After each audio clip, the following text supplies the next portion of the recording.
21 तारीख को जो पेपर हुआ था उसका पहला प्रश्न बाल विकास एवं शिक्षा शास्त्र का। यहां से आपको सिर्फ क्वेश्चन का आंसर ही नहीं करना है, साथ ही साथ ये नोट डाउन करना है। हम आपको बताते हुए चलेंगे कि किन किन टॉपिक से प्रश्न पूछे गए हैं।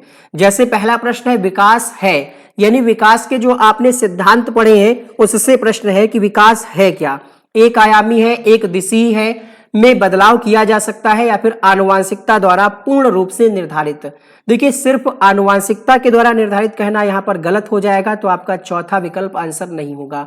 एक आयामी होता नहीं, क्योंकि विकास बहुआयामी होता है, बहुत से आयाम होते हैं, सांवेगिक, सामाजिक, नैतिक विकास बच्चे का, गामक विकास, तो ये दोनों हो गए गलत। एक दिशी भी नहीं होता है, बहुदिशी होता है। उत्तर यहां पर जाएगा आपका विकास में बदलाव किया जा सकता है। इसको हम दूसरी भाषा में कह सकते हैं कि विकास क्या है, परिवर्त योग्य है, या हम ये भी कह सकते हैं कि विकास में संशोधन किया जा सकता है। ईवीएस भी कराएंगे, बाल विकास भी कराएंगे, दोनों कराएंगे एक साथ। 60 क्वेश्चन। बदलाव का मतलब ये है कि जो डेवलपमेंट है, आपने देखा होगा बहुत सारे लोग क्या है जिम ज्वाइन करते हैं। क्यों? बहुत सारे लोग योगा करते हैं, है ना, कहते हैं कि अगर पेट ज्यादा निकल रहा है या मोटापा या फिर वजन घटाना है, तो वहां पर हम कुछ चीजों को अपना करके हम क्या करते हैं, उसमें बदलाव कर सकते हैं डेवलपमेंट में। पूरी तरीके से नहीं, लेकिन हाँ कुछ हद तक संभव है कि विकास परिवर्त योग्य होता है। आप एक लाइन ये माइंड में सेट कर लीजिएगा कि विकास परिवर्त योग्य होता है। आगे बढ़ेंगे प्रश्न संख्या 2 के लिए। क्वेश्चन नंबर 2 है, इनमें से कौन सा पूर्णतः आनुवांशिकी द्वारा पूर्व से निर्धारित होता है। मित्रों का चयन, ये तो आनुवांशिकता से नहीं होगा। आंखों का रंग, शैक्षणिक सफलता या फिर शिक्षा में रुचि। इंटरेस्ट भी आपकी आनुवांशिकता से भी नहीं होगी। जो आंखों का रंग होता है, जो पुतली होती है आंखों की, वो निर्धारित होती है कि आपके जो माता पिता हैं उनकी कैसी है, उसी के द्वारा निर्धारित होता है आंखों का रंग। बहुत सारे लोग ऐसे होते हैं जिनकी हरी भी आंखें होती हैं, यानी अंदर का जो वो होता है लेंस गोल गोल, ये हरा हरा होता है, ग्रीन ग्रीन होता है। समझ गए? तो यहां पर आपका उत्तर हो जाएगा ऑप्शन नंबर 2। प्रश्न संख्या 3 देखिएगा। सीखने की वह प्रक्रिया क्या कहलाती है जिसमें बच्चे स्कूल जैसी सामाजिक संस्थाओं में प्रवेश करके सीखते हैं? क्वेश्चन नंबर 3, परिपक्वता, निष्क्रिय सामाजिकरण, प्राथमिक सामाजिकरण या फिर द्वितीयक सामाजिकरण। देखिए पहला प्रश्न आपने किससे पढ़ा था? पहला प्रश्न था आपका विकास से, दूसरा प्रश्न था आपका आनुवांशिकता एवं वातावरण से, ठीक। तीसरा प्रश्न आपका है सामाजिकरण की प्रक्रिया से। ये आपको एनालिसिस करना है, सिर्फ क्वेश्चन आंसर नहीं करना है। किस पैटर्न का पेपर आ रहा है, किन किन टॉपिक को टच किया जा रहा है, ये आपको माइंड में रखना है पेपर को हल करने के साथ साथ। तो इसको हम क्या कहेंगे जिसमें स्कूल जैसी सामाजिक संस्थाओं में प्रवेश करता है? स्कूल क्या है? स्कूल द्वितीयक सामाजिकरण की संस्था है। प्राथमिक में तो आपका परिवार आ जाता है। तो तीसरे प्रश्न का आपका चौथा विकल्प सही होगा। यहां पर बच्चे गलत कर रहे हैं आंसर। क्या कह रहा है? जिसमें बच्चे स्कूल जैसी सामाजिक संस्थाओं में, स्कूल सामाजिकरण की द्वितीयक एजेंसी है, द्वितीयक कारक है।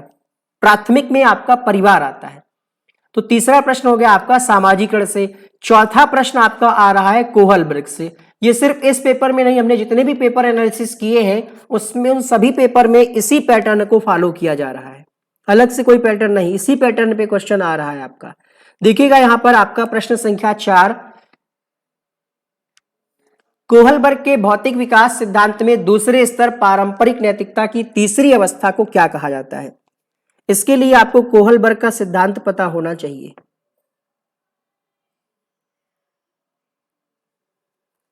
कोहलबर्ग ने नैतिक विकास का सिद्धांत दिया है 3 लेवल, और प्रत्येक लेवल में 2-2 अवस्थाओं का जिक्र किया है। क्वेश्चन नंबर अगर हम 4 की बात करें तो दूसरा स्तर, यानी पहला दंड वाला तो होगा नहीं, दूसरा स्तर और इसकी तीसरी अवस्था ये होता है good boy good girl orientation. चौथे प्रश्न में आपका दूसरा विकल्प सही हो जाएगा। अब यहां पर आपको सभी जो स्टेज हैं उन सभी के नाम पता होने चाहिए। जैसे आपकी जो पहला लेवल है उसकी पहली स्टेज कौन सी है? दंड और आज्ञा का पालन। इसमें बच्चा दंड से बचने के लिए कोई कार्य करता है। दूसरा है आत्म अभिरुचि, जिसमें उसका खुद इंटरेस्ट होता है। ये पहले लेवल की 2 अवस्थाएं हो गई। फिर आपका आ जाता है दूसरा, जिसको हम कहते हैं कन्वेंशनल स्टेज, रूढ़िगत नैतिकता की अवस्था, जिसमें पहला जो होता है वो होता है गुड बॉय गुड गर्ल, यानी अच्छा लड़का अच्छी लड़की अभिविन्यास। दूसरा होता है यूनिवर्सल यानी विवेक की अवस्था या सार्वभौमिक या विवेक की अवस्था कहते हैं।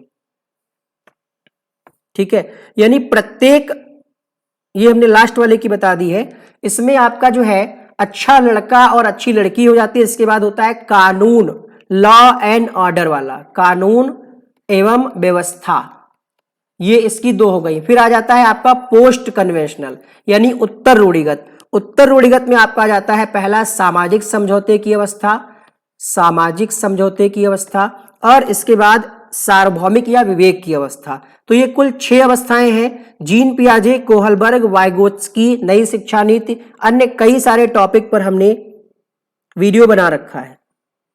देखिए यहां पर आप प्रश्न समझ नहीं पा रही, पद्मा कह रही कि दोनों में दो दो है, तो सर तीसरी कहां से आ गई? कुल तो 6 हैं, ये तो आपको पता है ना, कुल तो 6 हैं। प्रश्न पूछने का तरीका कुछ भी हो, आपको समझना है, यही तो समझना है।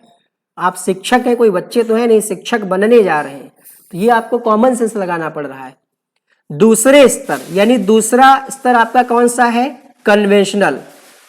इसमें जो इनका सिद्धांत है उसकी तो वो तीसरी ही अवस्था होगी ना। कोहलबर्ग का वीडियो बना तो है सोनापाल, जीन पियाजे, कोहलबर्ग, वाइगोत्स्की, ये तीनों टॉपिक ऐसे हैं जिससे लगभग 10 नंबर का प्रश्न आना है, और इस पर वीडियो बना है, आप जाकर के देखिएगा। ठीक है, नहीं रूढ़िगत को प्राथमिक नहीं कहेंगे। चलिए देखिएगा, यहां पर दिखाते हैं हम आपको प्लेलिस्ट। पहले आप अगला क्वेश्चन यहां पर देखिए। 5वां प्रश्न आपका आ रहा है जीन पियाजे से। देखिए पहला प्रश्न आया विकास, दूसरा आया आनुवंशिकता वातावरण, तीसरा प्रश्न आपका किस टॉपिक से आया था भूल गए हम, चौथा प्रश्न आपका आया है यहां पर किससे? कोहलबर्ग से, और 5वां जीन पियाजे से, तीसरा था सामाजिकरण की प्रक्रिया से। चलिए क्वेश्चन नंबर 5 पढ़िएगा, 5वां प्रश्न पढ़िएगा।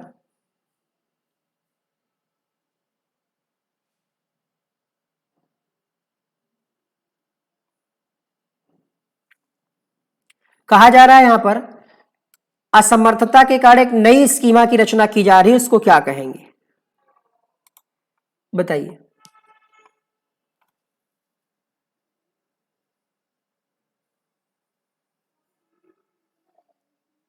प्लेलिस्ट, प्लेलिस्ट का लिंक हम नीचे कमेंट बॉक्स में दे देंगे, आप देख लीजिएगा।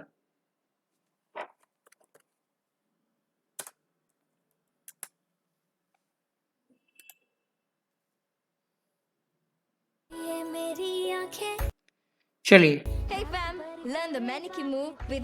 और अगर आप हैं मेरे जैसे तो ये है बहुत इजी। आंसर होगा यहाँ पर क्वेश्चन नंबर 5 के लिए आप सभी का उत्तर हो जाएगा समायोजन, क्योंकि यहाँ पर स्कीमा में हम बदलाव कर रहे हैं, नई स्कीमा बना रहे हैं, तो यहाँ पर हम समायोजन लगाएंगे। अगर उसी स्कीमा में हम चीजों को ऐड कर लेते तो वो हो जाता आत्मसातीकरण। क्वेश्चन नंबर 6 देखिएगा, कहा जा रहा है पियाजे के अनुसार, पियाजे से देखिए 2 प्रश्न आया है यहाँ पर, और हर पेपर में लगभग 2 ही प्रश्न देखने को मिला है। हम पूरा पेपर का एनालिसिस कर चुके हैं, तो वहां पर हमें 2 ही क्वेश्चन देखने को मिले। उत्तर कीजिएगा। हम आपको यहाँ पर प्लेलिस्ट दिखाई दे रहे हैं शॉर्ट में, क्या क्या हमारे चैनल पर आपको सीटेट से संबंधित कराया जा चुका है। आपकी स्क्रीन पर यहाँ पर सीटेट 2022-23 नाम से एक प्लेलिस्ट बनी है, आपको दिख रहा होगा स्क्रीन पर, जिसमें पहला वीडियो है जीन पियाजे पापा वीडियो के नाम से 1 घंटे 7 मिनट का वीडियो है।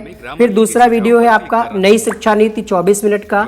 उसके बाद है आपका वाइगोत्स्की की थ्योरी जो है 38 मिनट का, और फिर है कोहलबर्ग का जो है 34 मिनट का।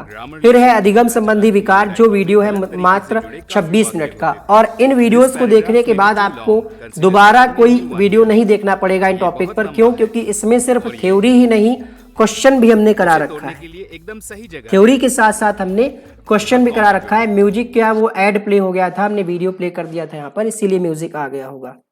PYQ का मैराथन एक ही क्लास में सारा कराया जाएगा।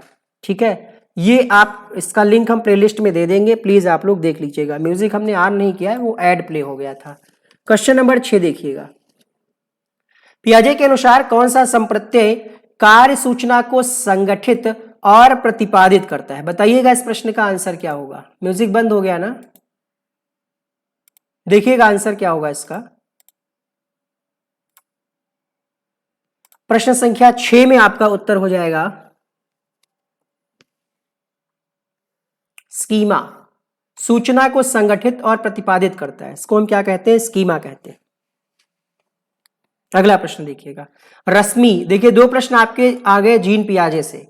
सातवां प्रश्न देखिए किस टॉपिक से है। रश्मि अपनी कक्षा में विद्यार्थियों के सीखने की क्षमता को ध्यान में रखकर विभिन्न प्रकार के कार्यकलापों का उपयोग करती है और सहपाठियों द्वारा अधिगम को बढ़ावा देने के लिए समूह भी बनाती है। कौन सा इसका समर्थन करता है? हम देख रहे हैं कि बहुत सारे YouTube चैनल पर जो मतलब नंबर ऑफ स्टूडेंट्स उस चैनल पे बहुत ज़्यादा, सब्सक्राइबर भी बहुत ज़्यादा, लेकिन वो आपके काम की चीज़ें नहीं पढ़ा रहे हैं। हम नाम नहीं लेंगे, ठीक है। आपके सिलेबस की चीज़ें नहीं पढ़ाई जा रही हैं, सरल सरल चीज़ें पढ़ाई जा रही हैं। क्यों? क्योंकि सरल चीज़ें बच्चा ज़्यादा पढ़ता है, उसको लगता है ये तो बहुत आसान है, सीटेट हम पास हो जाएंगे। लेकिन जब रिजल्ट आता है तब पता चलता है कि ये क्या हो गया, ये तो हम जो पढ़ करके गए थे उसमें से कुछ भी नहीं आया, है ना। तो ऐसा नहीं करना है आपको। आपको ये देखना है कि एग्जाम ओरिएंटेड पढ़ना है आपको, जो परीक्षा में आए वही पढ़ना है। सातवां प्रश्न आपने पढ़ लिया होगा। यहाँ पर सहपाठी की बात कही जा रही है, समूह की बात कही जा रही है। इसकी बात किसने की है? सहयोग द्वारा सीखने की बात कही है वाइगोत्स्की ने। यहाँ पर आपका ऑप्शन नंबर 2 सही हो जाएगा। नईम जी बातचीत मत करिए, सीटेट कोई भरा है नहीं भरा है, आपको उससे क्या फर्क पड़ने वाला है। अगर आपको क्लास में पढ़ना है तो रोकिएगा, वरना ब्लॉक कर दिया जाएगा। क्वेश्चन नंबर 8, इनमें से कौन सा अध्यापक द्वारा पाठ का उदाहरण नहीं है? अनुकरण के लिए कौशलों का प्रदर्शन करना, रटना, इशारे एवं संकेत, या फिर सहपाठियों संग साझा शिक्षण। अगर नहीं भरा होगा तो क्या आप उसकी तैयारी कर देंगे? नाम क्या बताएं, सबकी रोजी रोटी चल रही, चलने देते हैं। देखिए लोग क्या होता है, देखते हैं कि वहां पर ज्यादा बच्चे आ रहे हैं तो उनको लगता है कि हाँ यही पढ़ लेते हैं, ठीक है इसी से हो जाएगा, बाद में झटका लग जाता है। रटना नहीं होगा, यहाँ पर ऑप्शन नंबर 2 सही हो जाएगा। अगला प्रश्न देखिएगा, निम्न में से कौन सी शिक्षा शास्त्रीय पद्धति एक संरचनावादी कक्षा के लिए उपयोगी नहीं है? हमने कल के वीडियो में आपको बताया भी था कि जीन पियाजे में आपको कथन वाले, जीन पियाजे बोल रहे हैं, सीटेट में आपको कथन वाले प्रश्न नहीं पूछे जाते हैं, परिभाषा वाले प्रश्न नहीं पूछे जाते हैं, किताब वाले प्रश्न नहीं पूछे जाते हैं, कौन सी किताब किसकी है, मनोविज्ञान का इतिहास से प्रश्न नहीं आता है कि मनोविज्ञान की जननी किसने कहा, ठीक है, कब इसको आत्मा का विज्ञान कहा। लेकिन लोग इसको भी पढ़ा रहे हैं। क्यों पढ़ा रहे हैं हमें नहीं पता, या तो उनको सीटेट के सिलेबस की जानकारी नहीं है, या तो फिर क्या ही बताया जाए। तो यहां पर पूछ रहा है उपयुक्त नहीं है, संरचनावादी कक्षा है, सामूहिक सहयोगिता भी सही है, ये भी सही है, दोहराव ठीक नहीं, यहां पर रिपीट हो रही चीजें। ऑप्शन नंबर यहां पर 3 सही हो जाएगा। अगला प्रश्न देखिएगा, निम्न में से किसने सामान्य बुद्धि के विचार को नकारा और बुद्धि को अनेक विशिष्ट संसाधन प्रक्रियाओं के पदों के रूप में परिभाषित किया है? क्वेश्चन नंबर है 10 आपके सामने। प्रश्न संख्या 10 देखिए, बहुबुद्धि अनेक विशिष्ट संसाधन संक्रियाओं की बात किसने की है? प्रश्न संख्या 10 आंसर हो जाएगा हार्वर्ड गार्डनर, जिन्होंने बहुबुद्धि का सिद्धांत दिया है। यानी आपको हार्वर्ड गार्डनर बहुत अच्छे से पढ़ के जाना है। हर एक पेपर में हार्वर्ड गार्डनर से एक प्रश्न जरूर पूछा गया है। सीटेट के 23 शिफ्ट में एग्जाम हुआ था, 23 शिफ्ट में आपको हार्वर्ड गार्डनर से एक एक प्रश्न जरूर मिलेगा। एक संरचनावादी कक्षा में निम्न में से किस पर महत्व दिया जाना चाहिए? एक आयामी तो होगा नहीं। क्वेश्चन नंबर 11 में आपका सही जवाब होगा संरचनात्मक मूल्यांकन, क्योंकि कक्षा कैसी है? संरचनावादी, तो मूल्यांकन कैसा होगा? संरचनात्मक मूल्यांकन। एक समान है इसलिए गलत है, स्टैंडर्ड भी गलत है, उत्तर होगा संरचनावादी, ऑप्शन नंबर 2। एक बार लाइक करिए जितने लोग देख रहे हैं क्लास को। क्वेश्चन नंबर 12, वाइगोत्स्की के सिद्धांत के अनुसार निजी संवाद क्या है? निजी संवाद क्या है ये आपको बताना है। बच्चों के आत्म केंद्रितता का घोतक है, बच्चों के क्रियाकलापों और व्यवहार का अवरोधक है। अवरोधक मतलब बाधा एक तरीके से पहुंचा रहा है। निजी संवाद मतलब खुद से बात करना, इसको वाइगोत्स्की कहते हैं प्राइवेट स्पीच, और आपके जीन पियाजे कहते हैं ईगोसेंट्रिक स्पीच। क्वेश्चन नंबर 12 में आपका सही जवाब हो जाएगा आत्मकेंद्रिता वाली बात जीन पियाजे ने कही है, इसलिए ये गलत हो गया, क्योंकि क्वेश्चन वाइगोत्स्की के अनुसार पूछा जा रहा है। बाधा वाला भी बात गलत है। यहां पर उत्तर हो जाएगा जटिल कार्य करते समय बच्चे को उसके व्यवहार संचालन में सहायता देता है। निजी संवाद क्या है? मदद करता है। तो यहां पर आपका उत्तर हो जाएगा ऑप्शन नंबर 3। अगला प्रश्न देखिएगा। लड़कियों को गुलाबी कपड़ों और गुड़ियों से जोड़ा जाता है और लड़कों को नीले कपड़ों एवं कारों से जोड़ा जाता है, यह किसको दर्शाता है?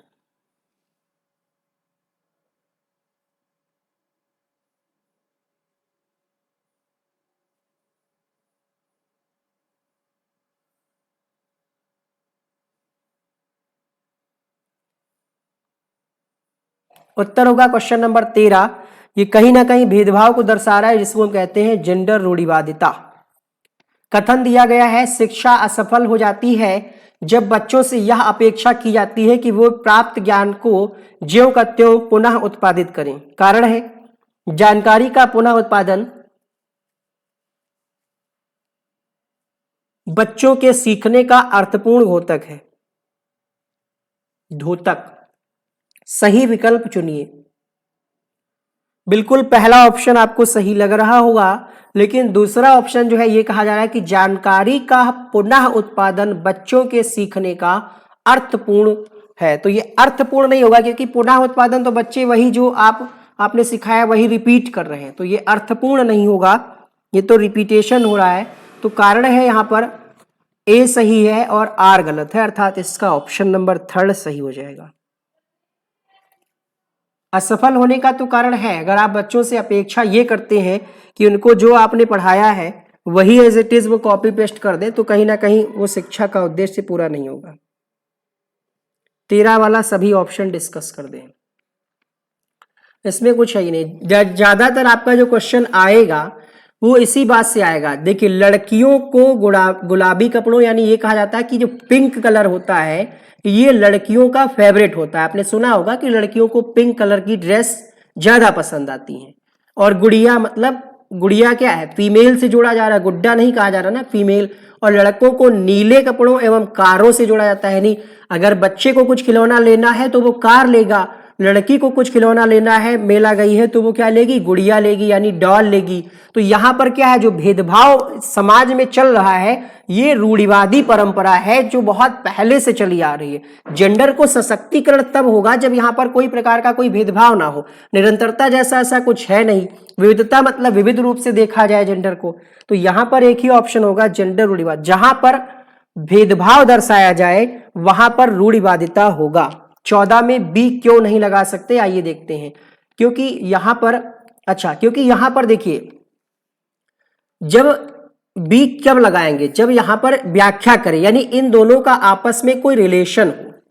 ठीक है, तो रिलेशन तो बन नहीं रहा है। यहां पर सिंपल सी बात है जो आपको पता चली कि शिक्षा असफल हो जाती है जब बच्चों से यह अपेक्षा की जाती है कि वे ज्ञान प्राप्त को ज्यों का त्यों पुनः, ये बात बिल्कुल सही है, पहली बात सही है। दूसरे में कहा जा रहा है कि जानकारी का पुनः उत्पादन बच्चों के सीखने का अर्थपूर्ण घोतक है। तो ये कथन गलत है और इसका आपस में कोई संबंध नहीं है। जब इस वाले कथन की ये वाला कथन व्याख्या करता, इसके बारे में कुछ एक्सप्लेन करता, इसके बारे में कुछ अपने बिंदुओं को रखता, तब हम कह सकते थे कि ये व्याख्या कर रहा है या नहीं कर रहा है। फिलहाल 4 बजे ये क्लास चल रही है, 4 बजे आप आइए। आपका सपोर्ट रहा तो हम क्लासेज और बढ़ाएंगे, वरना कोई बात नहीं। एक संरचनावादी कक्षा में अध्यापक और छात्रों की भूमिका क्या होती है?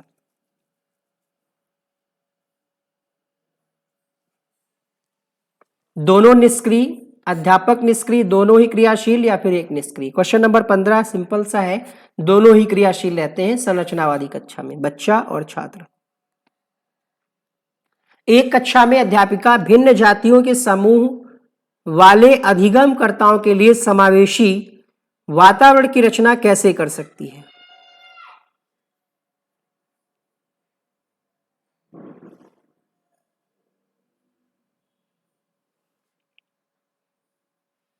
सोलहवां प्रश्न,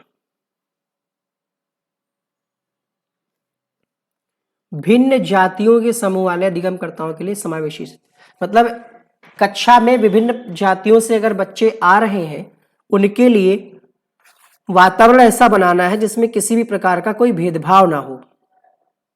तो अपनी उन अवधारणाओं को पूर्वाग्रहों पर चिंतन करके जो बच्चों के शैक्षिक अनुभव को सीमित करते हैं।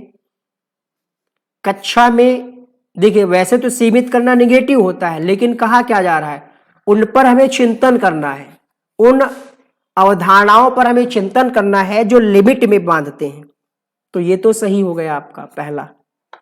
फिर कह रहा है कक्षा में बच्चों के अनुभवों को, विविधता को शामिल करके, ये भी सही हो गया। संस्कृति पर बल देकर, ये भी सही हो गया। छात्रों को प्रोत्साहित करके कि वो स्वयं को मानकी यानी स्टैंड, मतलब जो है कि जो मानकी पाठ्यक्रम है उसके अनुकूल बच्चे खुद को बना ले, तो ये गलत हो गया। ठीक है, क्योंकि वर्तमान समय में नई शिक्षा नीति की अगर हम बात करें तो इसमें यह बात कही गई है कि जो पाठ्यक्रम होगा वो स्टैंडर्ड नहीं होना चाहिए, वो लचीला होना चाहिए, आवश्यकता अनुसार हम उसमें संशोधन कर सके। इसलिए इसका पहला ऑप्शन सही हो जाएगा, बी नहीं होगा। सपना गलत बताया आपने। सपना, शिवा, मेहर, प्रिया, शिवांगी, दीप्ति, भगवती, कुश, सरोज। अगला प्रश्न है यहाँ पर, रमणीक की कक्षा में एक दृष्टिबाधित छात्र है, एक समावेशित कक्षा में, इस संदर्भ में उसे क्या निर्देशात्मक समायोजन करना चाहिए। बच्चे को देखने में दिक्कत है, विविध प्रकार के दर्शनात्मक प्रस्तुतिकरण देकर, मुद्रित पुस्तकें उपलब्ध करा करके, त्रिविमीय नक्शे और चार्ट जैसे, त्रिविमीय का मतलब है 3 डायमेंशनल, जिसको हम 3D कहते हैं। क्वेश्चन नंबर 17 यही बेहतर होगा, क्योंकि बच्चे को दिखता नहीं है तो हम दर्शनात्मक क्या करेंगे, पुस्तकें क्या करेंगे, जब वो देख ही नहीं पाएगा। कार सीट, यहां पर उसके लिए हम 3D वाली चीजें अगर क्लास में लाएंगे तो वो ज्यादा सही रहेगा। अगला प्रश्न है क्वेश्चन नंबर 18।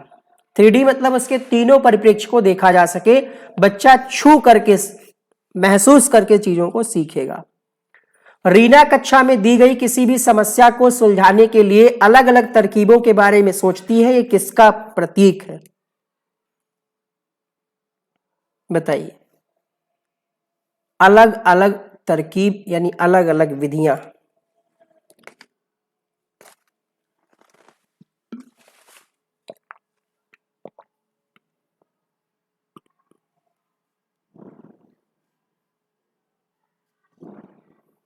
क्वेश्चन नंबर 18, अलग अलग मतलब अभिसारी चिंतन।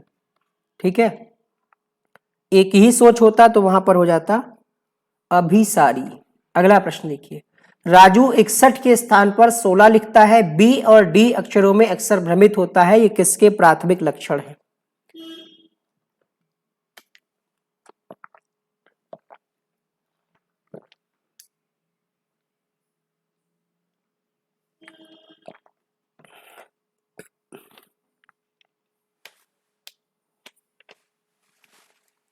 वैसे तो लेखन संबंधी विकार यहां पर दिखाया जा रहा है, बट इसका आयोग ने यानी सीबीएसई के द्वारा इसका आंसर दिया गया है पठन वैकल्य। इस उत्तर से हम पूरी तरीके से सहमत नहीं हैं। साफ साफ कहा जा रहा है कि बच्चे को लिखने में दिक्कत है, तो लेखन वैकल्य इसका आंसर होना चाहिए था, बट इन्होंने आंसर ए दिया है। हो सकता है आप किसी और की क्लास देखें तो वो आपको डी बता दे, बट हम आपको ऑफिशियल आंसर फिलहाल बता रहे हैं। लिखा है ना यहाँ पर, लिखने में दिक्कत है, पढ़ने में दिक्कत है नहीं इसको। हाँ, आगे इस बात को कहा गया है कि बी और डी अक्षरों में अक्सर भ्रमित होता है, लिखने में भ्रमित होता है या फिर पढ़ने में भ्रमित होता है, ये इन्होंने क्लियर नहीं किया है। उस आधार पर अगर हम देखें, जो पहली लाइन में लिखा गया इसका आंसर लेखन वैकल्य होना चाहिए, बट आयोग का आंसर, सीबीएसई का आंसर फर्स्ट है, तो गलत होगा। विकी कुमार सिंह क्या कहना चाह रहे हैं, पूरी बात कहिए। कोशिश करेंगे कि मंडे से होगा।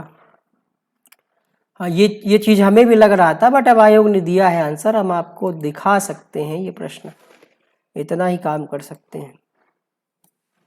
क्वेश्चन नंबर कौन सा है, 19। सर आप क्या सोचते हैं। देखिए, वैसे इसका आंसर 4th होना चाहिए।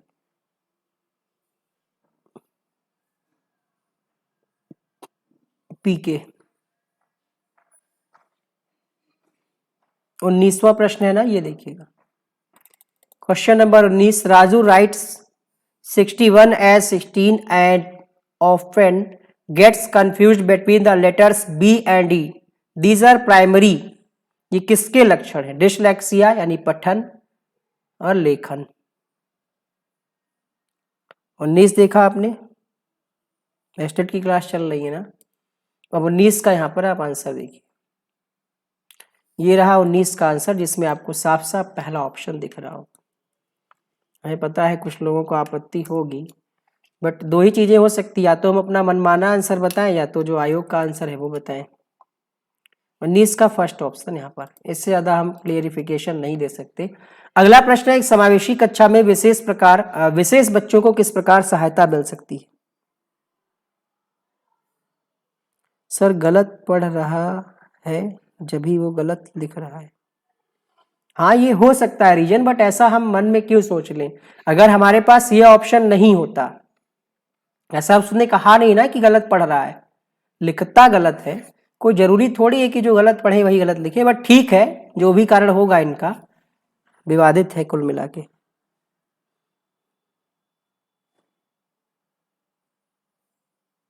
नहीं, पीछे एक आध प्रश्न में रहता है, ऐसा तो है नहीं कि आप 150 में 150 क्वेश्चन लेकर के आने वाले हैं। 150 में लाना तो आपको 140 ही है। अरे चलिए 140 नहीं 130 ले आइएगा। मान लीजिए पेपर में 10 क्वेश्चन वो गलत दे रहे हैं, ऐसा तो है नहीं कि 150 क्वेश्चन गलत दे रहे हैं। आप 140 में से 120 ला करके आइए, तब भी तो आप पास है ना। तो ये माइंड में मत लाइए कि एक आध प्रश्न से आपको बहुत ज्यादा फर्क पड़ने वाला है। पड़ता है, बट उतना लक्ष्य आप अपना बढ़ा करके चलिए। क्वेश्चन नंबर 20 में आपका उत्तर हो जाएगा यहां पर तीसरा ऑप्शन, पहला व्यक्ति लक्ष्यों का निर्धारण और सहयोगात्मक अधिगम। मानकीकृत वाला जहां पर भी ऑप्शन आएगा गलत हो जाएगा। कंपटीशन वाली भी बात गलत है, क्योंकि हमको दो दो ऑप्शन ही लगाना है। अगला प्रश्न देखिएगा, एक संरचनावादी परिप्रेक्ष्य में बच्चों को किस प्रकार समझाया जाता है। निष्क्रिय प्राणी के रूप में, छोटे वयस्कों के रूप में, दुष्ट जीव के रूप में जिन्हें सभ्य बनाने की जरूरत है, अपने पर्यावरण को समझने की उत्सुकता लिए हुए। 21वें प्रश्न में आपका क्या उत्तर होगा। निष्क्रिय वाला तो हट गया संरचनावादी में, छोटे बड़े की भी कोई बात नहीं है, दुष्ट वाला भी गलत है, दुष्ट जीव। अपने पर्यावरण को समझने की उत्सुकता लिए हुए। बच्चों की असफलता के संदर्भ में निम्न में से कौन सा कथन सही है।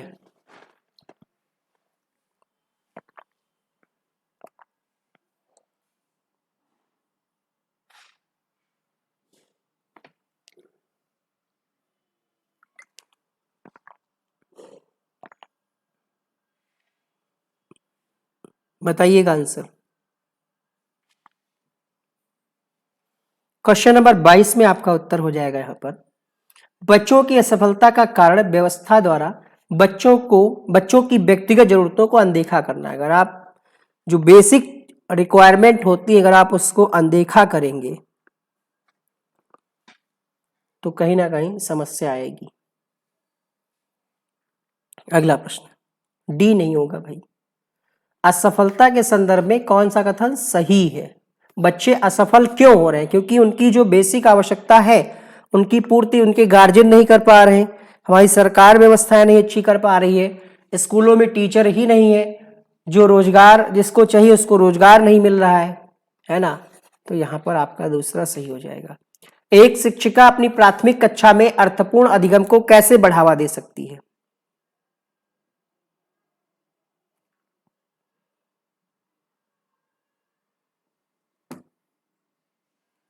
क्वेश्चन नंबर 23, दैनिक जीवन के साथ यानी विद्यार्थियों के जीवन के साथ संबंधित करके। अनुपमा अपनी कक्षा में विज्ञान पढ़ाते हुए गणित के संप्रत्यों के साथ संबंध बनाती है। इस प्रकार का शिक्षा शास्त्र अधिगम के स्थानांतरण और अंतः विषयात्मक अधिगम को बढ़ावा देगा, रुकावट उत्पन्न करेगा, दोनों बातें गलत है। भ्रांतियों को बढ़ावा देगा यानी डाउट्स बन जाएंगे, नहीं, क्योंकि ये जो विषय है आपस में को रिलेटेड है, अंतः संबंधित है, इसलिए अधिगम को बढ़ावा मिलेगा। पहला ऑप्शन सही हो जाएगा। प्रश्न में पूछा गया है, ये जानकारियां किस स्मृति में संगठित होती हैं।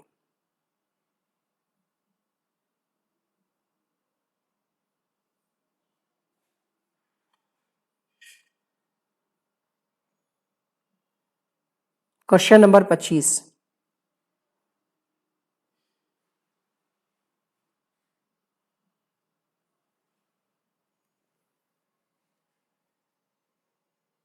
ये जो जानकारियां 3 दे रखी हैं, बाइक की सवारी करने की प्रक्रिया, धुले कपड़ों को तह करने की प्रक्रिया, तो लॉन्ग टर्म तक रहेगी ना। अब बाइक की सवारी कर रहे हैं तो भूल तो जाएंगे नहीं इतनी जल्दी। 7 वर्ष की उम्र में अगर आपको पेड़ चढ़ना एक बार आ गया तो भी आप भूलेंगे नहीं। तो ये दीर्घ अवधि स्मृति है, आप भूलते नहीं इन चीजों को।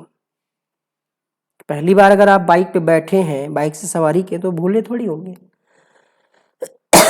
अगला प्रश्न, निम्नलिखित कथनों में से कौन सा कथन बच्चों की त्रुटियों को समझने के लिए सही नहीं है? बच्चों की त्रुटियों को समझने के लिए सही नहीं है।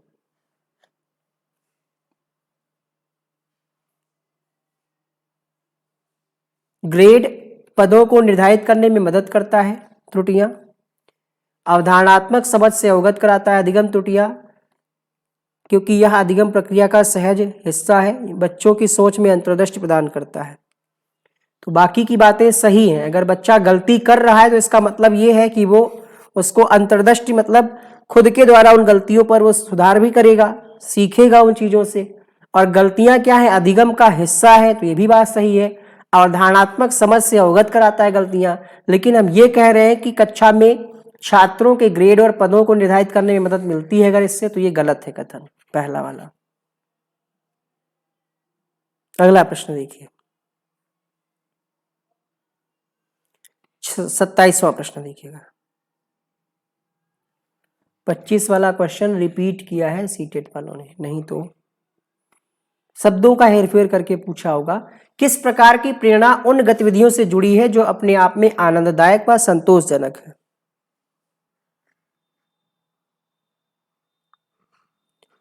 प्रश्न संख्या 27, अपने आप में आनंददायक है, संतोषजनक है, तो आंतरिक अभिप्रेरणा हो जाएगी, है ना, पहला ऑप्शन। क्वेश्चन नंबर 28, शिक्षिका की अपने विद्यार्थियों से अपेक्षाएं अधिगम पर महत्वपूर्ण प्रभाव डालती हैं, कोई सहसंबंध नहीं है, स्वयं की क्षमता पर किसी प्रकार का प्रभाव नहीं डालती, एकमात्र। तो एकमात्र निर्धारक कहना गलत, प्रभाव नहीं डालती कहना गलत, कोई संबंध नहीं कहना गलत। प्रभाव पड़ता है। अगर आप, हमारी उम्मीद है आपसे कि आप सीटेट की परीक्षा में बाल विकास में 30 में 30 लेकर के आएंगे, हम आपको लगातार मोटिवेट कर रहे हैं, तो आप पर उसका प्रभाव पड़ता है कहीं ना कहीं। आप पूरा प्रयास करते हैं, और नहीं तो 30 में 30 तो 29 तो आप लेकर के आते हैं ना। जब हम 10 बार कहेंगे तो वो आपके माइंड में एक बार तो चीजें क्लिक करेंगी, आप और ज्यादा मेहनत करेंगे। बाल केंद्रित कक्षा का सृजन कैसे किया जा सकता है? क्वेश्चन नंबर 29, जल्दी से एक सादा सा पेपर उठा लीजिए, ठीक है, सादा पेपर और पेन उठा लीजिए। कुछ चीजें हम आपको यहाँ पर अभी बता देते हैं इसी पेपर से कि आपको शिक्षा क्या मिली है। सिर्फ क्वेश्चन आंसर लगा लिया आपने, इसके अलावा आपको शिक्षा क्या मिली है ये देखना है। फिलहाल अभी साइंस की क्लास तो हम नहीं दे पा रहे। थ्योरी की क्लास जो अपलोड हुई है पहले वो देख लीजिए, फिर हम आपको एक मैराथन क्लास में सारे टॉपिक एक साथ करा देंगे। 2-3 दिन से तबीयत ठीक नहीं थी, तो क्लासेस थोड़ा सा डिस्टर्ब हो गई थी, काम पूरा बंद हो गया था, फिर से होंगी। निष्पादन यानी परफॉर्मेंस के बारे में प्रतिपुष्टि यानी फीडबैक देते हैं, ठीक है। हतोत्साहित करना, निष्क्रिय करना निगेटिव ऑप्शन है। बार बार परीक्षा लेना गलत है, प्रतिस्पर्धा गलत है। 29 का जो लोग 4 बता रहे हैं गलत है। पहले आप प्रश्न को पढ़ें, पूछ क्या रहा है। बाल केंद्रित कक्षा, तो जो बालक का परफॉर्मेंस है उसके बारे में आप चर्चा करिए, फीडबैक दीजिए। राष्ट्रीय शिक्षा नीति 2020 क्या प्रस्तावित करती है? इस पर डिटेल वीडियो बना है, अपलोड है, आपको प्लेलिस्ट का लिंक हम अभी दे रहे हैं, क्लिक करके देख लीजिएगा उसको, सारे टॉपिक आपके क्लियर हो जाने हैं। क्वेश्चन नंबर 30 में आपका उत्तर क्या हो जाएगा? रटंत अधिगम गलत है, यानी तीसरा ऑप्शन जिसमें है वो गलत है। उत्तर होगा यहाँ पर आपका पहला, दूसरा और चौथा, ठीक है। तो इसका तीसरा ऑप्शन सही हो जाएगा। हमने आपसे कहा था कि कॉपी पेन उठा लीजिए, बस इतनी सी बात के लिए कहा था कि आप आज के इस पेपर को सिर्फ क्वेश्चन आंसर की तरह ना लें। अभी ईवीएस कराएंगे आपको। डी क्यों नहीं होगा किसमें? क्योंकि यहां पर आपसे पूछा जा रहा है, आपको एक माहौल बनाना है जिसमें बालक की आवश्यकताओं, बाल केंद्रित कक्षा का मतलब क्या है? बालक की आवश्यकताओं और उनकी रुचियों को ध्यान में रखना है। बालक की आवश्यकता क्या है, उसकी रुचि क्या है, कैसे पता चलेगा? जब आप उसका परफॉर्मेंस देखेंगे, फिर उसको फीडबैक देंगे। इसीलिए हिंदी संस्कृत आज तो नहीं होगी, कल होगी आपकी। हमने आपको बताया था कि कॉपी पेन उठा लीजिए। हमने इस पूरे पेपर का विश्लेषण किया। पहला क्वेश्चन आपको देखने को मिला विकास से, दूसरा क्वेश्चन देखने को मिला आनुवांशिकता एवं वातावरण से, तीसरा सामाजिक ऋण की प्रक्रिया से, चौथा प्रश्न है कोहलबर्ग से, पांचवा छठा प्रश्न है पियाजे से, सातवां प्रश्न आपका किससे है, वाइगोत्स्की से, और फिर वाइगोत्स्की से एक और प्रश्न है, आठवां प्रश्न, यानी 2 प्रश्न वाइगोत्स्की से हैं, 2 प्रश्न पियाजे से हैं। फिर संरचनावादी कक्षा से एक प्रश्न ये है, एक और मिलेगा आपको आगे। एक प्रश्न है हार्वर्ड गार्डनर से, अभी आपको ईवीएस की क्लास होगी। देखिए संरचनावादी कक्षा से यहाँ पर मतलब संरचनावादी जो टॉपिक है उससे 2 प्रश्न है, एक 11 नंबर वाला, एक यहाँ पर 9 नंबर वाला। ईवीएस अभी करा रहे हैं, हाँ कंपटीशन नहीं कराना है बच्चों के साथ। फिर अगला क्वेश्चन वाइगोत्स्की से एक और आ गया, यानी यहाँ पर वाइगोत्स्की से 3 प्रश्न आए हैं, ठीक है, 2 तो मिनिमम आने ही आने, इसमें 3 पूछ लिए गए। फिर आ गया जेंडर बायस से एक क्वेश्चन, यानी जेंडर से एक प्रश्न। कथन कारण वाला जो क्वेश्चन है ये नॉर्मल है, आपका किसी भी टॉपिक से बनाया जा सकता है। संरचनावादी के अंतर्गत एक और प्रश्न आ गया, देखिए 3 प्रश्न आ गए, यानी आपको संरचनावादी उपागम को अच्छे से पढ़ना है। इस पर हम डिटेल वीडियो आपको दे देंगे, आप इसको पढ़ लीजिएगा, समझ में आ जाएगा। फिर आ गया अगला प्रश्न समावेशी शिक्षा से। फिर अगला प्रश्न एक और आया है समावेशी शिक्षा, क्योंकि समावेशी शिक्षा 5 नंबर से पूछा, 5 नंबर का है। ये आपका चिंतन से प्रश्न आ गया, अपसारी और अभिसारी चिंतन। ये आपका डिस्लेक्सिया डिस्कैल्कुलिया, ये भी समावेशी शिक्षा के अंतर्गत ही आता है। समावेशी शिक्षा से एक और प्रश्न, यानी समावेशी शिक्षा लगभग 5 प्रश्न आया है। संरचनावादी से एक और प्रश्न आ गया, यानी संरचनावादी आपको अच्छे से पढ़ना है, ठीक है, अभी तक आपने पढ़ा ही नहीं होगा। फिर यहाँ पर आ गया अधिगम से, बच्चों की गलतियां जो है उससे प्रश्न आ गया। फिर आपका प्रश्न क्या है, अर्थपूर्ण अधिगम, यानी अधिगम से एक प्रश्न है, ठीक है। फिर यहाँ पर अधिगम से ही प्रश्न है। तो ये आपको जो टॉपिक हमने बताया है इस पर आप थोड़ा सा, गलतियां ये भी अधिगम से ही प्रश्न है, अधिगम का ही हिस्सा है गलतियां। मोटिवेशन से एक प्रश्न है, ठीक है। फिर आपका बाल केंद्रीय शिक्षा से और एक नई शिक्षा, मोटे मोटे टॉपिक है, पढ़ लीजिएगा बढ़िया, 30 में 30 आपका आसानी से आ जाएगा। पेपर 1 के साथ साथ आपका पेपर 2 भी आपका अच्छे से तैयार हो जाएगा। आइए ईवीएस के क्वेश्चंस को देखते हैं।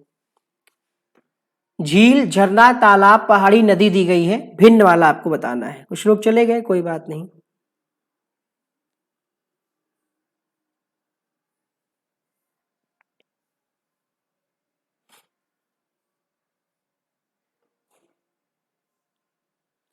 देखिए तालाब से पानी मिलता है, झरना झील से, पहाड़ी से पानी नहीं मिलता, पानी का स्रोत नहीं है। अगला प्रश्न, नीचे दिए गए कथनों पर विचार करिए। गुजरात में लोग दाल के साथ चपाती खाते हैं, दाल में शक्कर डालते हैं। केरल में अधिकतर लोग किसी भी करी के साथ टैपियोका खाते हैं। कश्मीर में लोग नारियल के तेल में बनी समुद्र की मछली खाते हैं। गोवा के लोग सरसों के तेल में बनी मछली खाते हैं। आपको सही वाला बताना है दूसरे प्रश्न के लिए, दूसरे प्रश्न के लिए आपको सही वाला बताना है।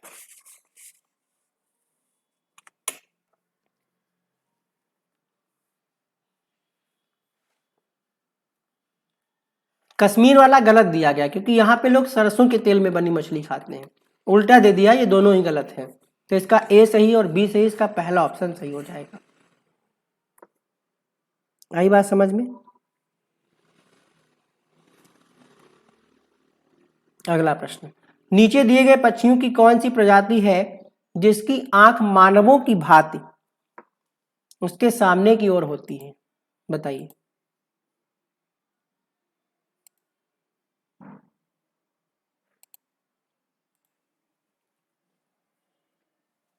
उत्तर होगा प्रश्न संख्या 3 के लिए उल्लू। अगला प्रश्न, ये प्रश्न जो है इसका आंसर आयोग ने सबको 1 नंबर दिया, क्योंकि प्रश्न को बनाने में आयोग ने गलती कर दी, तो इसको अभी हम नहीं कराएंगे। प्रूफ के लिए हम आपको दिखा भी सकते हैं।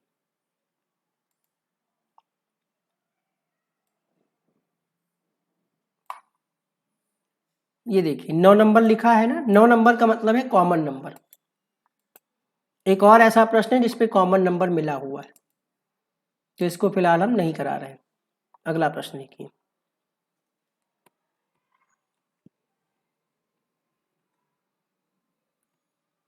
हाथियों के विषय में कुछ कथन दिए गए हैं, आपको सही कथनों को चुनना है। हाथी एक समूह जिसे झुंड कहते हैं, झुंड में रहते हैं, सही है ये बात। फिर कहा जा रहा है झुंड में केवल हथनियां और बच्चे ही रहते हैं, ये बात भी सही है। कितनी भी हथनियां अपने बच्चों के साथ रह सकती है, गलत है। 14-15 ऐसी कुछ लिमिट होती है, ज्यादा नहीं उससे। तो ये हो गया गलत आपका। 4-5 वर्ष वाली ये भी बात गलत है। तो यहाँ पर सिर्फ ए और बी सही है। अब नंदू हाथी नाम का एक चैप्टर है। जगह में कोल्ड हो गया था तो कोल्ड के लिए कैंडी आती है दवाई के तौर पे, उसका नाम है स्ट्रेप्सिल्स, गले की खराश ठीक कर देती है, वही हमने खाई हुई है। क्वेश्चन नंबर 6 देखिएगा। चलिए न्यूमेरिकल वाले सारे क्वेश्चन अंत में कराएंगे। 7वां प्रश्न है, निम्नलिखित राज्यों में किसके बगीचे में तेजपत्ता, छोटी इलायची, बड़ी इलायची, काली मिर्च आते हैं। Question number 7। तो केरल को क्या कहा जाता है? मसालों का देश कहा जाता है। 7वें प्रश्न में आपका तीसरा ऑप्शन सही हो जाएगा। नेपेंथीस के बारे में कुछ कथन दिए गए हैं, आपको सही कथन चुनना है। पहला, ये पौधा कीड़ों मकोड़ों और मेढकों और चूहों को फंसा करके उनका शिकार करता है। ये पौधा हमारे देश में नहीं पाया जाता है। मुंह का आवाज निकालता है, इसका आकार घड़े जैसा होता है। तो ये बात तो सही है, आवाज नहीं निकालता, खुशबू निकालता है। तो 8 का आपका सी वाला तो हो गया गलत। अब सी वाला जिस भी ऑप्शन में है वो इसका उत्तर होगा नहीं। उत्तर होगा यहाँ पर पहला सही है और डी सही है, क्योंकि ये हमारे देश में भी पाया जाता है। तो यहाँ पर आपका ऑप्शन नंबर 2 सही हो जाएगा। ठीक है, भिजवा देंगे, एड्रेस दे दीजिएगा। दांडी यात्रा भारत की आजादी से पहले महात्मा गांधी के जीवन की एक महत्वपूर्ण घटना है। ये घटना कब घटी?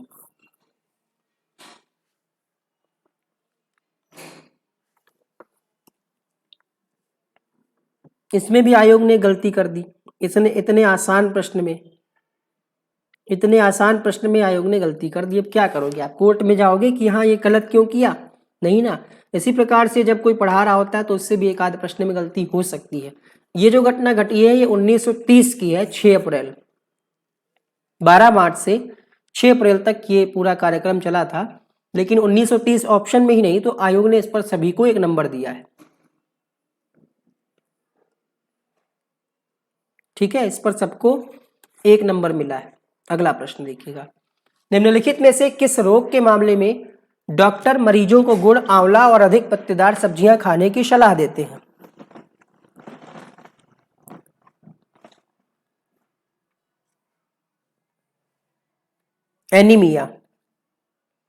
एनीमिया, खून की कमी। तो यहां पर 10 के लिए आपका उत्तर हो जाएगा ऑप्शन नंबर 2। मैथ की क्लास अमित सर कराएंगे। आई थिंक 3 बजे आपकी क्लास लगेगी मैथ की, सीटेट के लिए अलग से।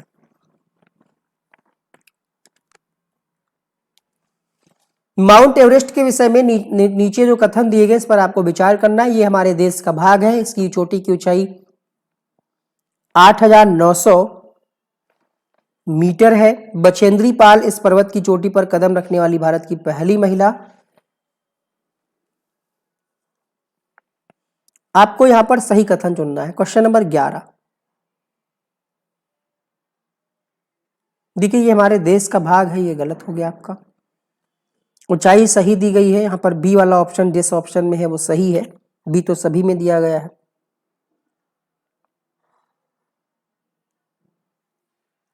क्वेश्चन नंबर 11 की अगर बात करें तो उत्तर होगा यहां पर दूसरा विकल्प, बी और सी सही है।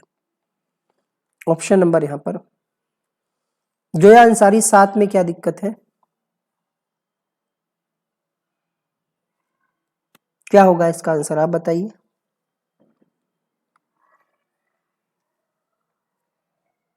केरल बताया है, कोई गलत आंसर नहीं है। अगला प्रश्न देखिएगा। न्यूमेरिकल वाले दोनों क्वेश्चन लास्ट में कराएंगे। रेगिस्तानी ओक नामक पेड़ के बारे में निम्नलिखित में से कौन सा कथन सही नहीं है? क्वेश्चन नंबर 13 आंसर हो जाएगा यहां पर। सही नहीं है पूछ रहा है।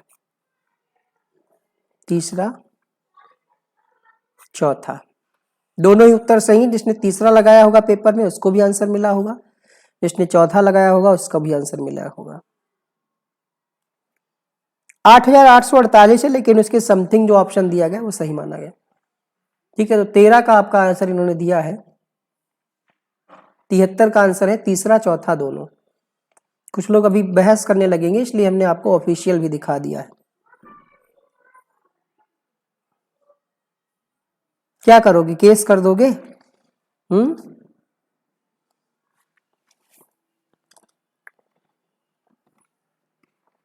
कुडुख कहाँ के लोगों की भाषा है? क्वेश्चन नंबर 14, तो कुडुख झारखंड के लोगों की भाषा है। गुजरात के निकटवर्ती राज्य बताइए। क्वेश्चन नंबर 15, वो क्वेश्चन दूसरा है जो यहां पर जो पूछा गया वही हमने आपको कराया।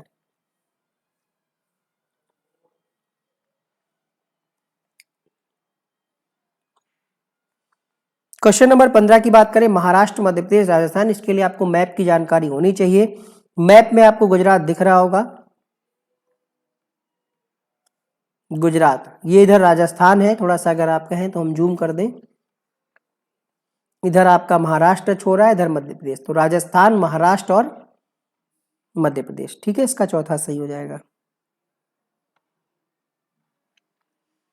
निम्नलिखित में से क्या प्राथमिक स्तर पर पर्यावरण अध्ययन शिक्षण का उद्देश्य है? जागरूकता का विकास करना, संख्यात्मक कौशलों का विकास करना, सत्यात्मक कौशलों का, या फिर विशेषज्ञ अध्ययन के लिए तैयार करना। क्यों पढ़ाते हैं बच्चों को पर्यावरण? ताकि पर्यावरण के जो मुद्दे हैं उस पर लोगों को जागरूक किया जा सके। एक बार देख लेते हैं, कूट तो नहीं दिया है, कूट नहीं, इसका पहला ऑप्शन सही हो जाएगा। कक्षा 5 का पाठ है किसानों की कहानी बौछ की जुबानी। शुरू होती है मुख्य प्रश्न के द्वारा, जैसे जो भोजन हम खाते हैं उसको कौन पैदा करता है? मुख्य प्रश्न ए, बच्चों की सोच, अच्छा कुछ टाइपिंग मिस्टेक हुई है,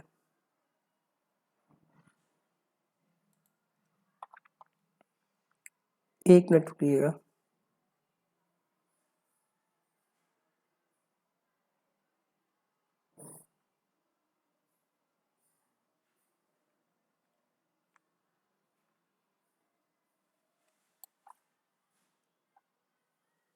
यही है ना, किसानों की कहानी बीच की जुबानी, मुख्य प्रश्न के द्वारा, जैसे जो भोजन हम खाते हैं उसको कौन पैदा करता है? अब कह रहा है, हाँ ठीक तो है, क्वेश्चन गलत नहीं लिखा हुआ है, बच्चों की सोच को नई दिशाओं में लेकर के जाती है। मुख्य प्रश्न ये है, जो भोजन हम खाते हैं उसको कौन पैदा करता है? इस प्रकार का जो प्रश्न है इससे क्या होता है? क्वेश्चन नंबर 17, सीखने की प्रक्रिया में सहायता, स्मरण आधारित कौशलों के विकास में सहायता, अनुशासन बनाए रखने में सहायता। ऐसे इस प्रकार के अगर क्वेश्चन किए जाए कक्षा में तो इससे किसको फायदा होगा?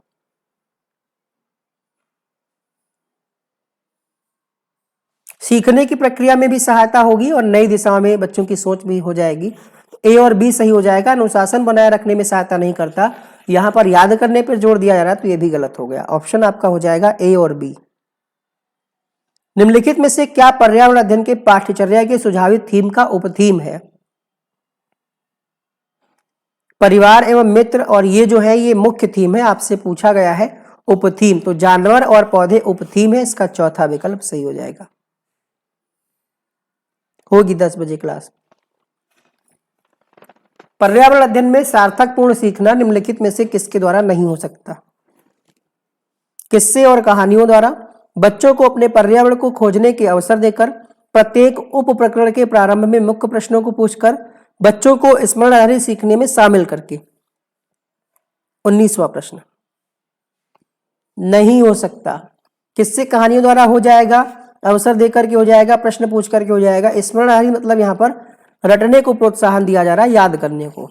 इसका चौथा ऑप्शन सही हो जाएगा। निम्नलिखित में से कौन से सीखने के सिद्धांत पर पर्यावरण अध्ययन आधारित होता है?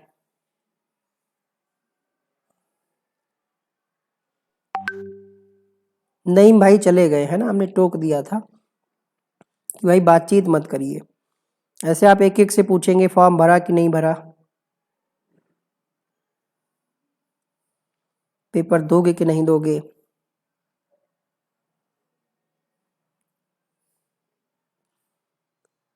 आज तुमने क्या बनाया, क्या खाया। क्वेश्चन नंबर 20 उत्तर हो जाएगा मूर्त से अमूर्त की ओर, पहला ऑप्शन। पर्यावरण अध्ययन का गुण नहीं होना चाहिए, बाल केंद्रित होना चाहिए, सही है। संदर्भित है सही है, एकीकृत है सही है।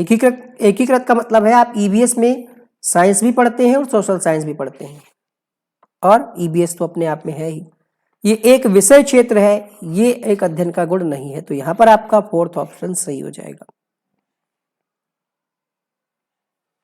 भोजन किस प्रकार से खराब होता है, इससे संबंधित प्रयोग के संचालन में एक पर्यावरण अध्ययन का शिक्षक बच्चों की सहायता करता है। निम्नलिखित में से क्या इस प्रयोग में प्रक्रिया आधारित सीखने का उद्देश्य नहीं होगा? Question number 22।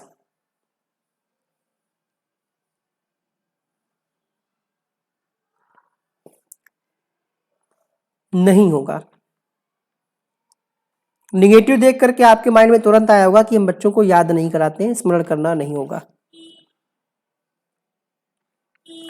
निम्नलिखित में से क्या पर्यावरण अध्ययन में बच्चों के लिए ज्ञान की रचना के लिए प्रभावशाली संसाधन नहीं होगा? यही चीजें आपको पेपर में ध्यान रखनी है। क्वेश्चन की प्रकृति, नेचर ऑफ क्वेश्चन।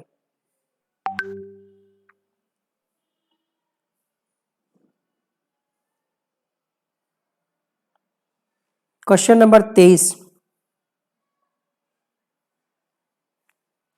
उत्तर होगा यहां पर आपका केवल सी। नहीं पूछ रहा है ना,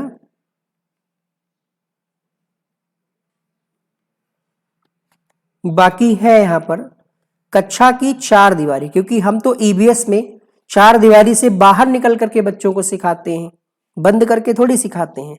ये प्रभावशाली नहीं है, बाकी है। अगला प्रश्न देखिएगा।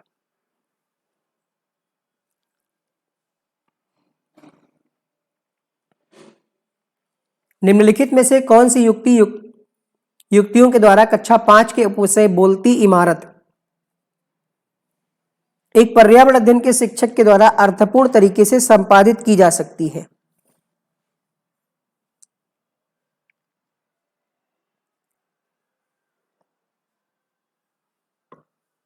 बताइएगा आंसर क्या होगा।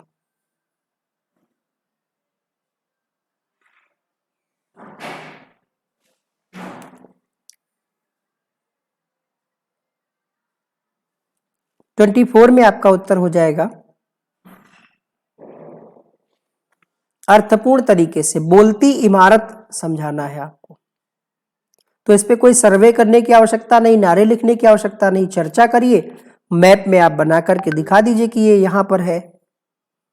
अच्छा अच्छा, बोलती इमारत है, रुकिएगा देख लेते हैं। कक्षा 5 के उपविषय बोलती इमारत एक पर्यावरण अध्ययन के अर्थपूर्ण तरीके से संपादित की जा सकती है।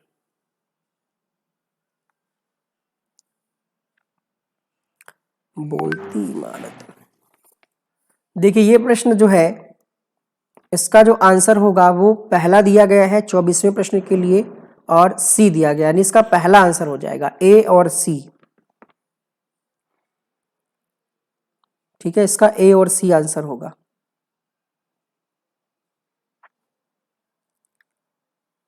पहला ऑप्शन। इनका लॉजिक ये है कि इमारत जो है उसका हम जा करके सर्वे करें, उसके बाद उस पर चर्चा करें, अर्थपूर्ण तरीके से हम उस पर समझा सकते हैं। ए बी सी नहीं होगा, ए और सी होगा। वैसे व्याख्या चर्चा इसलिए गलत हो गया क्योंकि ईवीएस में हम परिभाषा और व्याख्या का प्रयोग नहीं करते हैं, इसलिए इसको यहाँ पर गलत माना गया है। व्याख्या प्रभावशाली नहीं है, सर्वे इसलिए सही माना गया क्योंकि यहाँ पर बच्चे को हम प्रत्यक्ष रूप में ले जा करके दिखा सकते हैं अगर बोलती इमारत है कोई, और वहां पर उसके बाद उस पर चर्चा कर सकते हैं। अगला प्रश्न, बच्चों के सीखने की प्रगति के वर्णन अभिलेख आधारित है। मौखिक तकनीक, प्रोजेक्ट तकनीक, अवलोकन तकनीक, अभिन्यास तकनीक। क्वेश्चन नंबर 25 में आपका सही जवाब हो जाएगा अवलोकन तकनीकी, ऑब्जर्वेशन टेक्निक या मेथड। नहीं, आज संडे को ऑफ है मैथ की क्लास। सीसीए के अनुसार पर्यावरण अध्ययन में स्व आकलन संबंधित है, ये सीखने लिखा हुआ है। क्वेश्चन नंबर 26, चर्चा पॉजिटिव है लेकिन व्याख्या सही नहीं, इसीलिए उसको छोड़ना पड़ेगा हमें। सीखने के समान आकलन, स्व आकलन मतलब असेसमेंट एज लर्निंग, खुद हम करते हैं या पीयर ग्रुप में करते हैं, अपने दोस्त से कह देते हैं कि लो आज हम ये चैप्टर याद करके आए, हमसे सुन लो। बच्चों की सीखने की प्रगति को आंकने के लिए शिक्षकों के द्वारा अक्सर पोर्टफोलियो का उपयोग किया जाता है। पोर्टफोलियो संचयी अभिलेख है, प्रदर्शित करने में समर्थ बनाता है। सिर्फ एक वर्ष में, तो सिर्फ लग गया, ये ऑप्शन निगेटिव हो गया क्योंकि एक वर्ष में नहीं, ठीक है, एक कथन कहा जा रहा है, तो ये गलत हो गया। पहला सही संचय अभिलेख है, समर्थ बनाता है, सक्रिय भागीदार बनाने में समर्थ करता है, तो आपका यहां पर 27 के लिए चौथा विकल्प सही हो जाएगा, ए, बी और डी। 21 तारीख का पेपर है। पर्यावरण अध्ययन के लिए, पर्यावरण अध्ययन में बच्चों के लिए संवेदनशील मुद्दों जैसे लिंग भेद का अर्थपूर्ण संपादन किया जा सकता है। कैसे? संवेदनशील लिखा है, ये संवेदनशील।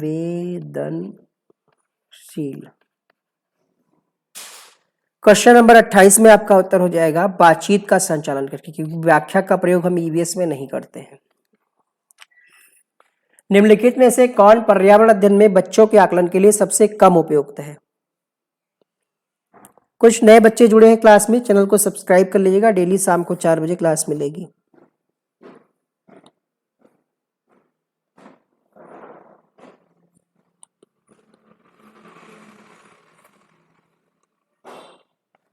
उनतीसवें प्रश्न में आपका उत्तर हो जाएगा बंद उत्तर वाले प्रश्न, सबसे कम पूछ रहा है, मतलब एक तरीके से उपयुक्त नहीं है।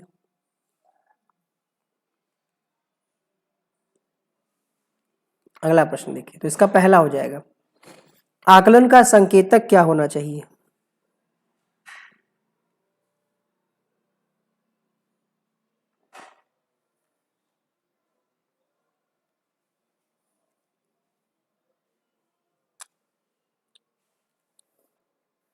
सहयोग, सहयोग के द्वारा बच्चा सीखेगा। स्मरण गलत है।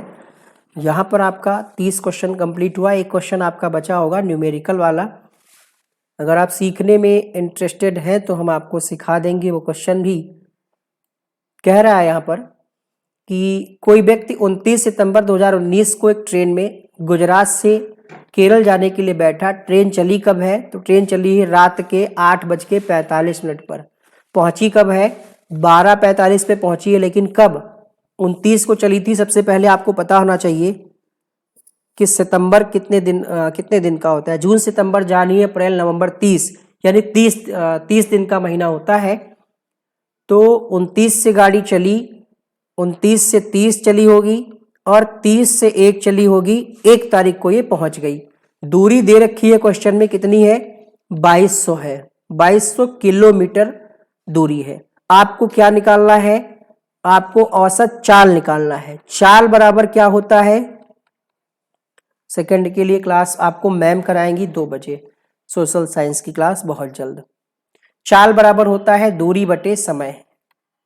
ठीक है, दूरी कितनी दी गई है? 2200। समय आपको निकाल लेना है।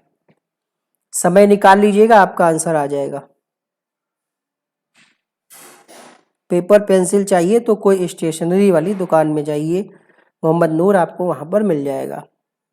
छठे प्रश्न के लिए आप इसको हल कर लेंगे या फिर इससे भी ज्यादा बताना पड़ेगा। अब यहां से आपको समय निकालना है। 29 से 30 गाड़ी चली होगी तो खर्च हुआ होगा 24 घंटे, है ना। फिर 8:45 से, यानी आपका ये रात का 8:45 हो गया, और 29 से 30, फिर सुबह का आपका 8:45, रात का 8:45 और सुबह का 12 घंटे। 12 4 16 40। नहीं, हमारे वहाँ छठ पूजा नहीं होती है। 2200 भाग 40, 40 घंटे हुआ।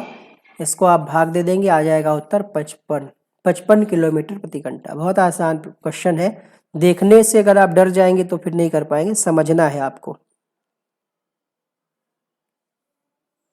ठीक है, किसको ये प्रश्न नहीं समझ में आया?